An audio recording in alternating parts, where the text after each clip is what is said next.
میرا سوال یہ ہے کہ اللہ پاک کی ذات قرآن پاک میں اپنا تعارف رحیم اور کریم سے بار بار کرواتی ہے، ساتھ ساتھ اللہ پاک اپنے معاملات میں سخت ہونے کا بھی بتاتے ہیں، تو یہ رحم والا معاملہ اور سختی والا معاملہ دونوں کی وضاحت کرتے ہیں۔ دونوں کی وضاحت یہی ہے نا میرے بھائی کہ رحم والے کام کریں گے تو رحم کے مستحق ہوں گے، غضب کو دعوت دیں گے تو غضب کے مستحق ہوں گے۔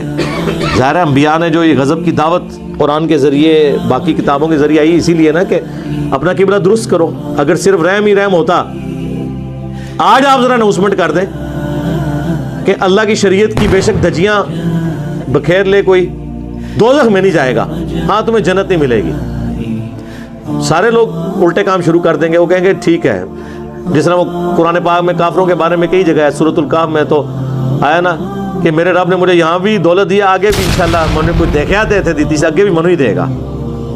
تو یہ لوگوں کا سینس ہے۔ تو لہٰذا وہ وائزین جو صرف رحم کی آیات سنا رہے ہیں وہ بھی ظالم ہیں، صرف غضب کی باتیں کرنے والے بھی ظالم ہیں، دونوں چیزیں پیرلل میں ہیں۔ لیکن قرآن کا جو ڈومیننٹ فیکٹر ہے وہ غضب ہے، انذار ہے۔ انذار کہتے ہیں عربی میں ڈر سنانے کو۔ وَأُوحِيَ إِلَيَّ هَذَا الْقُرْآنِ لِأُنذِرَكُمْ بِهِ وَمَنْ بَلَغَ۔ اے نبی، ہم نے قرآن اس لیے تمہیں وحی کیا تاکہ تم اس کے ذریعے ڈر سناؤ اور جس تک یہ کتاب پہنچے۔ تو نبی علیہ السلام کا پرائمری مقصد کیا ہے؟ نذیر ہونا۔ بشیر بھی ہیں لیکن بشیر خالی نہیں، بشیر کس کے لیے؟ جو اللہ کی مان لے، جو اللہ کی نہ مانے۔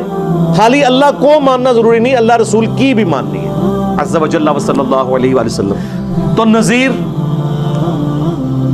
فذکر بالقرآن من یخاف وعید، قرآن سے آپ نصیحت کریں اسے جو اللہ کی دھمکی سے ڈرے۔ سیذکر من یخشی، اے نبی نصیحت تو اسے کریں جو ڈرتا ہے۔ ویتجنبها الاشقی، اور اس کو تو چھوڑ دیں اس کے حال پہ جو بدبختی پہ اترا ہوا ہے بات ماننے کے لیے۔ اور پھر خالی چھوڑنا نہیں ہے، پھر وہ آخرت میں فیصلہ پھر ہونا ہے۔